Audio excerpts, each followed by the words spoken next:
पर तशद्दुद किया गया? देखें, हमारे पास तो अल्फाज भी ख़त्म हो गए हैं। इस कदर इन्होंने ज़्यादती और इंतहा कर दी है कि पूरे मुल्क में इसका ख़वातीन का जो इस वक्त स्टेटस है इन्होंने डाउनग्रेड कर दिया है।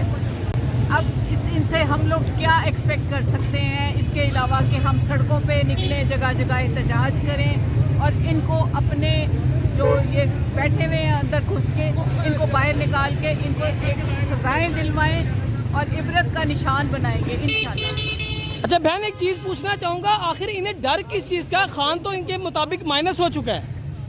इनको डर किस? ये सवाल बहुत अच्छा सवाल है। जिस इंसान को इतनी सारी वसायत के बाद भी खौफ है ना, उसका खौफ कभी मिटेगा नहीं। इंशाल्लाह वो कब्र में अपने खौफ ज़दा ही जाएगा। जी अस्सलाम वालेकुम बहन। बहन क्या कहना चाहेंगी, जो खान की बहनों पे तशद्दुद किया गया, गंदा पानी फेंका गया, क्या कहना चाहेंगी? ये जितने डरपोक है ना, उसी हिसाब से ज़लीलो ख्वार हो रहे हैं और ये उसी की हरकतों का नतीजा है। ये इतने इनसिक्योर हैं कि वो ख़वातीन जो निहत्ती बैठी हैं कुछ भी नहीं कर रही, उनके पीछे पड़ रहे हैं और डराने की कोशिश कर रहे हैं। नहीं डरेगा कोई। बहुत शुक्रिया।